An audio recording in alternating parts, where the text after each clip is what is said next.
فأعوذ بالله السميع العليم من الشيطان الرجيم من همزه ونفخه ونفسه بسم الله الرحمن الرحیم۔ سیدنا صدیق اکبر رضی اللہ تعالیٰ عنہ کی سیرت۔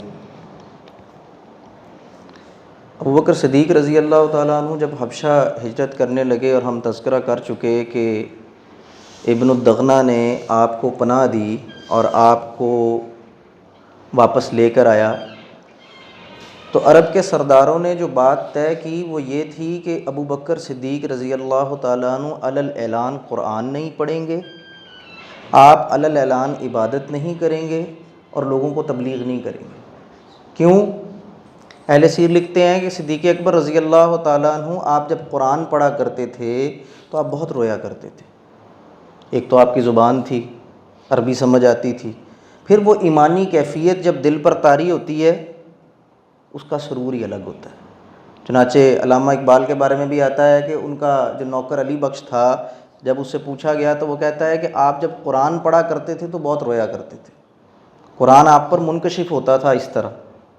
اور پھر انہوں نے کہا کہ قرآن میں ہو غوطہ زن اے مرد مسلماں، اللہ کرے تجھ کو عطا جدت کردار۔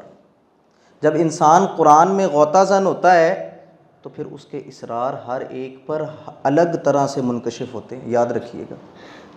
اور تبلیغ کا اور دین کا اصول قرآن و سنت کی روشنی میں یہی ہے کہ جس شخص کو جو زبان آتی ہے، جس زبان میں اسے سمجھ آتی ہے، اس کو اس زبان میں واعظ کیا جاتا ہے، اس زبان میں سمجھایا جاتا ہے۔ چنانچہ ایک حدیث میں آتا ہے بہترین مبلغ وہ ہے جو لوگوں کو ان کی زبان میں تبلیغ کرے۔ آپ کو انگریزی اگر نہیں آتی اور آپ کا دائی انگریزی میں تقریر کر کے جا رہا ہے، آپ کو اس تقریر کا نہ تلفظ آئے گا نہ سمجھ آئے گی۔ آپ کو عربی نہیں آتی، وہ عربی بول کے چلا گیا، آپ کے کسی کام کی نہیں۔ اور عربوں کو اگر آپ اردو اور پنجابی میں تبلیغ کریں گے انہیں سمجھ آئے گی؟ کبھی بھی نہیں آئے گی۔ چنانچہ قرآن کو سمجھ کے پڑھنا بہت ضروری ہے۔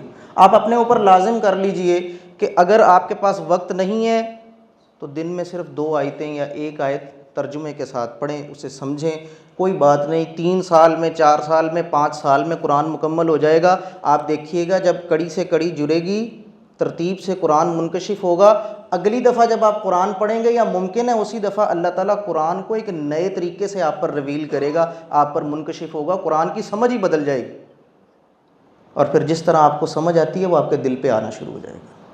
چنانچہ کہتے ہیں ابوبکر صدیق رضی اللہ تعالیٰ عنہ نے بات مان لی، آپ نے علی الاعلان عبادت وہاں پر اس طرح نہیں کی۔ تو کچھ عرصے بعد آپ کو یہ محسوس ہوا کہ آپ اپنے صحن کے اندر ہی ایک مسجد بنا لیں، جگہ بنا لیں اور وہاں عبادت کریں۔ چنانچہ آپ نے وہاں عبادت شروع کر دی، قرآن پڑھنا شروع کر دیا، رونا گڑ گڑانا شروع کر دیا رب کے آگے، اور آہستہ آہستہ عورتیں اور بچے وہاں جمع ہونا شروع ہو گئے۔ اب یہ سب پہنچے ابن دغنہ کے پاس، اسے کہتے ہیں تم نے تو پناہ فلاں دی تھی، تم نے تو کہا تھا تبلیغ نہیں کرے گا، اب وہ اپنے گھر کے اندر قرآن پڑھتے ہیں، ہمارے بچے پھر وہاں پہنچ جاتے ہیں۔ یہ قرآن کی اٹریکشن تھی، وہ بھی تو عرب کے لوگ تھے، عربی تو انہیں بھی سمجھ آتی تھی۔ چنانچہ کہتے ہیں کہ پھر ابن دغنہ آپ کے پاس آیا اور آ کر کہنے لگا کہ بھائی میں نے آپ کو یہ پناہ دی تھی اور میں یہ پسند نہیں کرتا کہ یہ لوگ میری پناہ توڑیں، یہ میری توہین ہے، میری بے عزتی ہے، تو آپ یا تو میری پناہ واپس کر دیں خود، یا پھر یہ ہے کہ یہ کام چھوڑ دیں۔ تو آپ نے کسے چنا؟ قرآن کو۔ کہا تمہاری پناہ واپس ہے، شہر چھوڑ دوں گا، رب اور رب کا قرآن نہیں چھوڑوں گا۔ آپ نے چنانچہ تبلیغ کی۔ آپ کے بے شمار احسانات تھے، آپ کے نواسے غالباً۔ وہ کہتے ہیں کہ میرے نانا نے جب اسلام قبول کیا تو آپ کے پاس 40,000 درہم تھے، اور آپ نے وہ سارے اسلام کی راہ میں لگا دیے، کوئی فکر نہیں کی۔ 7 لوگوں کو آپ نے آزاد کرایا، جس میں بلال رضی اللہ تعالیٰ عنہ، عامر بن فہیرہ اور دیگر زنیرہ رضی اللہ عنہ بھی شامل ہیں۔ آپ سب کو آزاد کراتے۔ آپ کے والد آپ سے کہتے ہیں کہ اگر تم نے آزاد ہی کروانا ہے تو طاقتور لوگوں کو آزاد کراؤ، تم کیا یہ کمزور اور نحیف لوگوں کو آزاد کراتے ہو، یہ تو تمہارے کسی کام ہی نہیں آ سکتے۔ تو آپ نے کیا کہا؟ آپ نے کہا میں نے اس لیے آزاد نہیں کرتا، میں نے اللہ کی رضا کے لیے آزاد کرواتا ہوں۔ بلال رضی اللہ تعالیٰ عنہ کو آزاد کروایا، حالت یہ تھی، کہتے ہیں ہم سب لوگوں کو، چاہے وہ عمار بن یاسر ہوں، چاہے وہ حضرت سمیہ ہوں، چاہے وہ بلال رضی اللہ تعالیٰ عنہ ہوں، سوائے صدیق اکبر کے اور رسول اللہ صلی اللہ علیہ وسلم کے، چونکہ آپ کے چچا جو ابو طالب تھے سردار تھے، طاقتور تھے، آپ ان کی پناہ میں تھے، اس لیے آپ کو کچھ نہیں کہہ سکتے تھے۔ کہتے ہیں ہم لوگوں کا تو حال یہ تھا کہ ہمیں لوہے کی زریں پہنا کے نا موٹے موٹے لباس جو گرمی میں اور گرم ہو جائیں، ہمیں عرب کی تپتی دھوپ میں کھڑا کر دیتے تھے کہ یہ لوہا گرم ہو کے ان کی چمڑی کو جلائے گا۔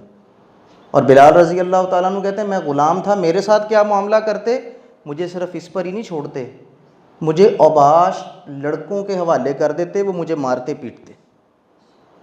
اب یہ دو باتیں ہیں، ایک کسی کو اذیت دینا، تکلیف دینا جسمانی طور پہ، اور ایک مینٹلی کسی ذی عقل اور بڑے آدمی کو بچوں سے مار پڑوانا، وہ مینٹلی بھی ٹارچر ہو جاتا ہے، بے عزتی اور ذلالت کروانا۔ پھر وہ روایت ہم نے سنی، کہتے ہیں کہ مجھے تپتی ریت پہ لٹا دیتے، سینے پہ پتھر رکھ دیتے، چنانچہ مجھے صدیق اکبر رضی اللہ تعالیٰ عنہ نے آزاد کروا دیا۔ پھر کہتے ہیں میں نے ان سے کہا کہ آپ نے مجھے اگر اپنے لیے آزاد کرایا ہے تو ٹھیک ہے، میں آپ کا غلام بن کے رہوں گا، اور اگر اللہ کے لیے آزاد کرایا تو مجھے آزاد کر دیجیے تاکہ میں اللہ کی عبادت بہتر انداز میں کر سکوں۔ چنانچہ آپ نے آزاد کر دیا۔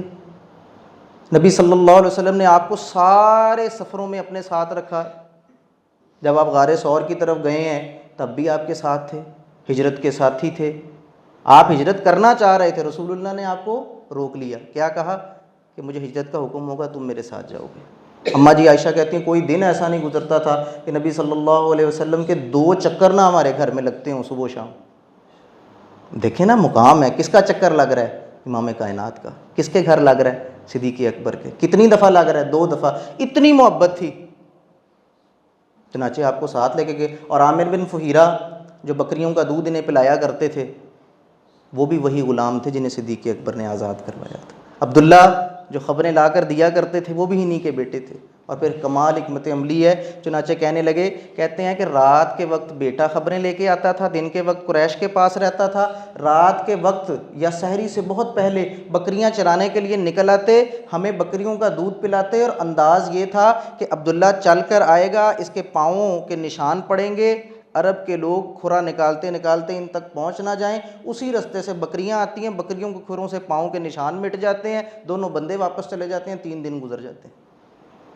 اور غار میں کہنے لگے کہ اتنے قریب پہنچ گئے کہ ہم نے کہا یہ قدموں کی طرف دیکھیں گے تو ہمیں دیکھ لیں گے۔ رسول اللہ صلی اللہ علیہ وسلم نے کیا فرمایا؟ ان لوگوں کے بارے میں کیا خیال ہے جن 2 کا تیسرا کون ہو؟ اللہ۔ تم میرے صاحب ہو۔ قرآن کا وہ صاحب کون ہے؟ وہ صدیق اکبر ہے۔ ہر وقت آپ کو ساتھ رکھا، چنانچہ آپ نے ہجرت کر لی، چنانچہ آپ چلے گئے۔ اماں جی عائشہ کہتی ہیں کہ نبی صلی اللہ علیہ وسلم فرماتے ہیں کہ مجھے فرشتے نے 2 بار خواب میں تمہیں دکھایا، تم ریشم کے لباس میں ڈھکی ہوئی تھی، چنانچہ میں نے جب اس کو ہٹایا تو وہ آپ تھی، کہا یہ آپ کی زوجہ ہوں گی۔ میں نے ابو بکر صدیق سے بات کی، کہنے لگے آپ تو میرے بھائی ہیں، یہ آپ کی بھتیجی لگتی ہے۔ فرمایا کیا کہ تم میرے دینی بھائی ہو، رب کا حکم ہو گیا، چنانچہ یہ طے شدہ ہے۔ یہ ہے آپ کا اور صدیق اکبر کا ساتھ، یہ ہے آپ کی اور سیدنا صدیق اکبر رضی اللہ تعالیٰ عنہ کی محبت۔ اور آپ سب پر احسان کرتے تھے، صرف مسلمانوں پر نہیں۔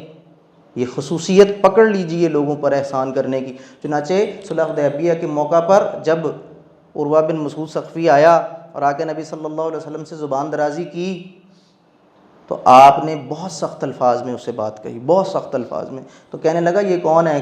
کسی نے کہا یہ ابو بکر صدیق ہیں۔ کہتا ہے اگر آپ کا مجھ پر احسان نہ ہوتا جو آپ کا احسان تھا تو پھر میں آپ کو بھی سخت جواب دیتا۔ ایک مشرک پر بھی آپ کا احسان تھا، اور اسلام کی راہ میں تو سب تن من دھن لگا دیا۔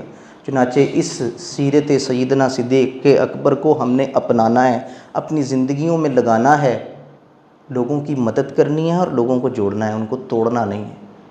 اور پھر یہ کہ اسلام کی خاطر سب کچھ لگا دینے کی نیت ہے، سب کچھ لگا دینے کا جذبہ ہے، اور پھر قرآن میں غوطہ زن ہو جانا ہے۔ ہمارے استاد ڈاکٹر حماد لکھوی صاحب جب ہمیں پڑھاتے تھے، لاسٹ ایئر جب آیا تو انہوں نے ہم سب سے وعدہ لیا، وہ کہتے ہیں میں ہر سال اپنے اسٹوڈنٹ سے یہ وعدہ لیتا ہوں۔ کیا وعدہ لیتا ہوں؟